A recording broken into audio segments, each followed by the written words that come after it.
18 minutes is an absolutely brutal time limit, so I'm going to dive straight in, right at the point where I get this thing to work. Here we go. I'm going to talk about 5 different things. I'm going to talk about why defeating aging is desirable. I'm going to talk about why we have to get our shit together and actually talk about this a bit more than we do. I'm going to talk about feasibility as well, of course. I'm going to talk about why we are so fatalistic about doing anything about aging. And then I'm going to spend perhaps the second half of the talk talking about how we might actually be able to prove that our fatalism is wrong, namely by actually doing something about it. I'm going to do that in 2 steps. The first one I'm going to talk about is how to get from a relatively modest amount of life extension, which I'm going to define as 30 years, applied to people who are already in middle age when you start, to a point which can genuinely be called defeating aging, namely essentially an elimination of the relationship between how old you are and how likely you are to die in the next year, or indeed to get sick in the first place. And of course, the last thing I'm going to talk about is how to reach that intermediate step, that point of maybe 30 years life extension. So I'm going to start with why we should. Now, I want to ask a question. Hands up, anyone in the audience who is in favor of malaria? That was easy. Okay, hands up anyone in the audience who's not sure whether malaria is a good thing or a bad thing. Okay, so we all think malaria is a bad thing. That's very good news, because I thought that was what the answer would be. Now, the thing is, I would like to put it to you that the main reason why we think that malaria is a bad thing is because of a characteristic of malaria that it shares with aging. And here is that characteristic. The only real difference is that aging kills considerably more people than malaria does. Now, I like in an audience in Britain especially to talk about the comparison with fox hunting, which is something that was banned after a long struggle by the government not very many months ago. I know I'm with a sympathetic audience here, but as we know, a lot of people are not entirely persuaded by this logic.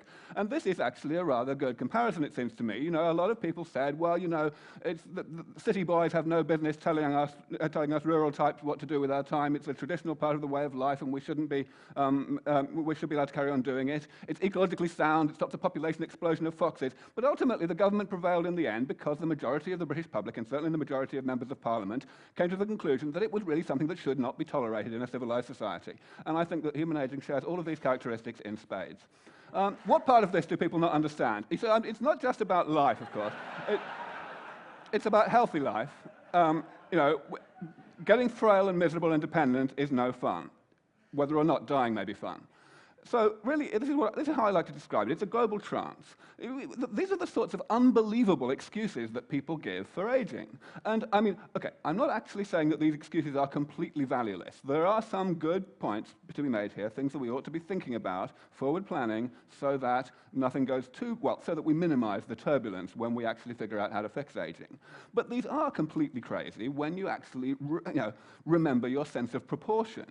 These are arguments, these are things that you have it would be legitimate to be concerned about. But the question is, are they so dangerous, these risks of doing something about aging, that they outweigh the downside of doing the opposite, namely leaving aging as it is? Are these so bad that they outweigh condemning 100,000 people a day to an unnecessarily early death? If you haven't got an argument that's that strong, then just don't waste my time, is what I say. Now, there is one argument that some people do think really is that strong, and here it is. People worry about overpopulation. They say, well, if we fix aging, no one's going to die to speak of, or at least the death toll is going to be much lower, only from crossing St. Giles carelessly. And therefore, we're not going to be able to have many kids, and kids are really important to most people. And that's true. A lot of people try to fudge this question and give answers like this. I don't agree with those answers. I think they basically don't work. I think it's true that we will face a dilemma in this respect. We will have to decide whether to have a low birth rate or a high death rate. The high death rate will, of course, arise from simply rejecting these therapies and in favor of carrying on having a lot of kids. And I say that that's fine. The future of humanity is entitled to make that choice. What's not fine is for us to make that choice on behalf of the future. If we vacillate and hesitate and do not actually develop these therapies, then we are condemning a whole cohort of people who would have been young enough and healthy enough to benefit from those therapies, but will not be because we haven't developed them as quickly as we could. We will be denying those people an indefinite lifespan, and I consider that that is immoral. That's my answer to the overpopulation question. Right, so the next thing is, why should we get a little bit more active on this? And the fundamental answer is that the pro-aging trance is not as dumb as it looks. it's actually a sensible way of coping with the inevitability of aging. Aging is ghastly, but it's inevitable, so, we've got to find some way to put it out of our minds, and it's rational to do anything that we might want to do that. Like, for example, making up these ridiculous reasons why aging is actually a good thing after all. But of course, that only works when we have both of these components. And as soon as the inevitability bit becomes a little bit unclear, and we might be in range of doing something about aging, this becomes part of the problem. This pro-aging trance is what stops us from agitating about these things. And that's why we have to really talk about this a lot, evangelize, I will go so far as to say, quite a lot, in order to get people's attention and make people realize that they are in a trance in this regard. So that's all I'm going to say about that. I'm now going to talk about feasibility. And the fundamental reason, I think, why we feel that aging is inevitable is summed up in a definition of aging that I'm giving here. A very simple definition. Aging is a side effect of being alive in the first place, which is to say, metabolism. I mean, this is not a completely tautological statement. It's a reasonable statement. Aging is basically a process that happens to inanimate objects like cars, and it also happens to us, despite the fact that we have a lot of clever self-repair mechanisms, because those self-repair mechanisms are not perfect. So basically metabolism, which is defined as basically everything that keeps us alive from one day to the next, has side effects. Those side effects accumulate and eventually cause pathology. That's a fine definition. So we can put it this way. We can say that we have this chain of events, and there are really two games in town, according to most people, with regard to postponing aging. They're what I'm calling here the gerontology approach and the geriatrics approach. The geriatrician will intervene late in the day when pathology is becoming evident, and the geriatrician will try and hold back the sands of time and stop the accumulation of side effects from causing the pathology quite so soon. Of course, it's a very short-termist strategy. It's a losing battle because the things that are causing the pathology are becoming more abundant as time goes on. The gerontology approach looks much more promising on the surface because it's, prevention is better than cure.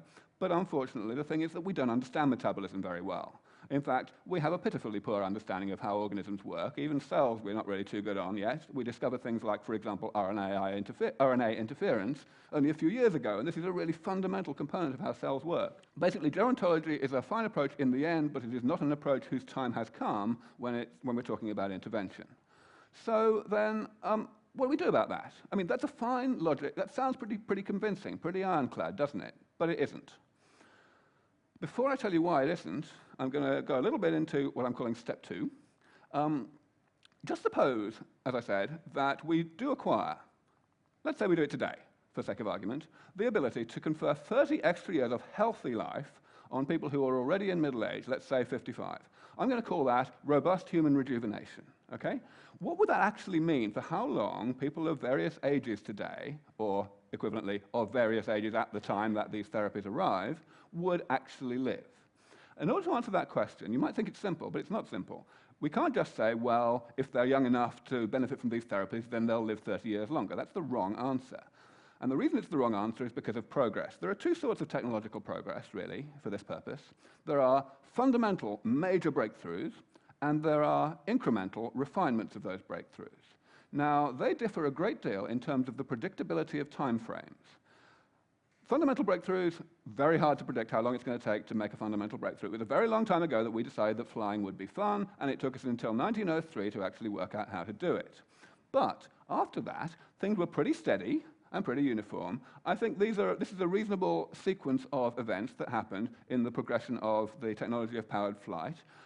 We can think really that each one is sort of beyond the imagination of the inventors of the previous one, if you like. It's a sort of, the incremental advances have added up to something which is not incremental anymore. This is the sort of thing you see after a fundamental breakthrough. And you see it in all sorts of technologies. Computers, you can look at a more or less parallel timeline that happened, of course, a bit later. You can look at medical care, hygiene, vaccines, antibiotics, the same sort of time frame. So I think that actually step 2 that I called a step a moment ago isn't a step at all. That, in fact, the people who are young enough to benefit from these first therapies that give this moderate amount of life extension, even though those people are already middle-aged when the therapies arrive, will be at some sort of cusp. they will mostly survive long enough to receive improved treatments that will give them a further 30 or maybe 50 years. In other words, they will be staying ahead of the game. The therapies will be improving faster than the remaining imperfections in the therapies are catching up with us. This is a very important point for me to get across because, most people, when they hear that I predict that a lot of people alive today are going to live to 1,000 or more, they think that I'm saying that we're going to invent therapies in the next few decades that are so thoroughly eliminating aging that those therapies will let us live to 1,000 or more. I'm not saying that at all. I'm saying that the rate of improvement of those therapies will be enough. They'll never be perfect, but we'll be able to fix the things that 200-year-olds die of before we have any 200-year-olds, and the same for 300 and 400 and so on. I've decided to give this a little name, which is longevity escape velocity, and it seems to get the point across.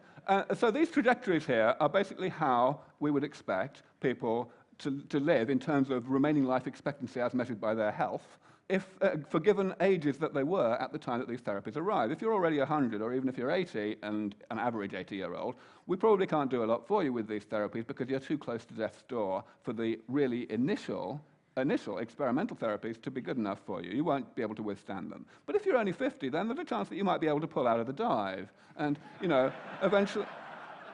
eventually get through this and start becoming biologically younger in a meaningful sense in terms of your youthfulness, both physical and mental, and in terms of your risk of death from age-related causes.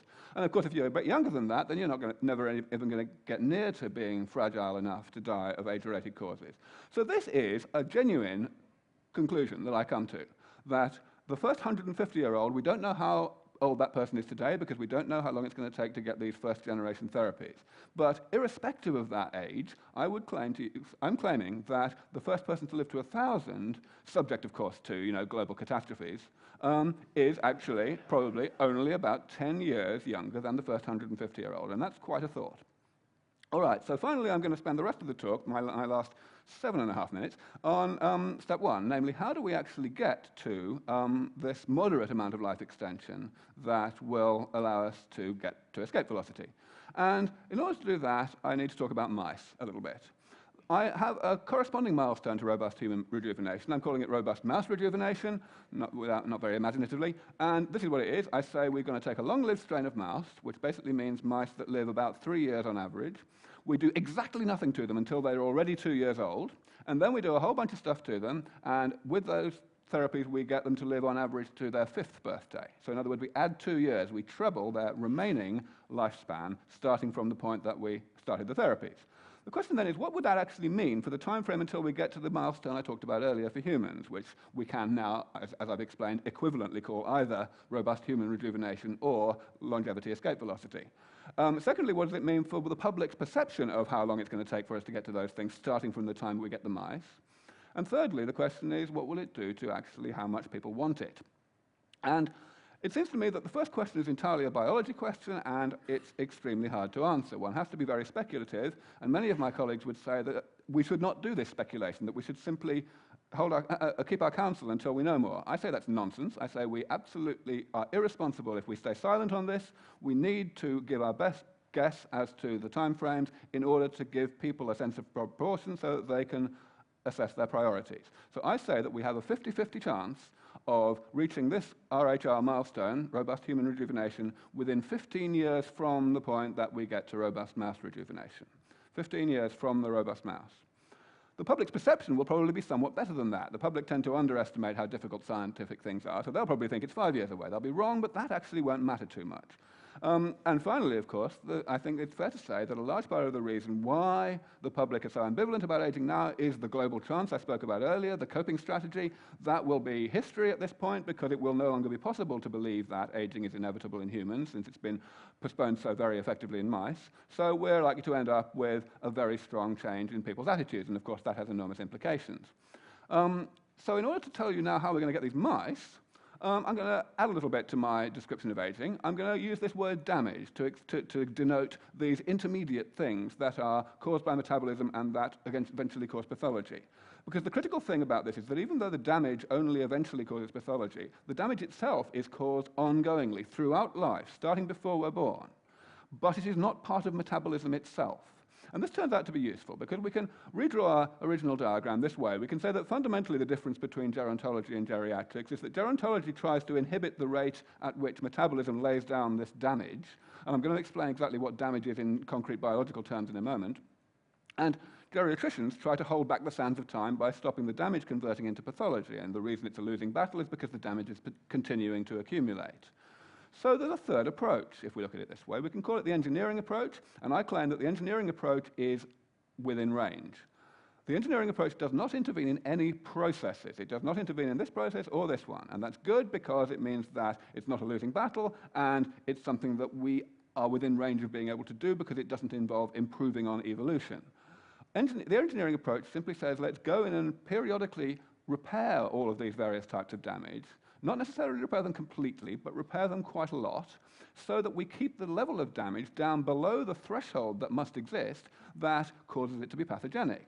We know that this threshold exists because we don't get age-related diseases until we're in middle age, even though the damage has been accumulating since before we were born. Why do I say that we're in range? Well, this is basically it. That's the point about this slide is actually the bottom. If we try to say which bits of metabolism are important for aging, we will be here all night, because basically all of metabolism is important for aging in one way or another. This list is just for illustration, it is incomplete.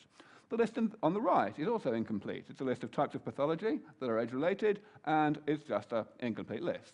But I would like to claim to you that this list in the middle is actually complete.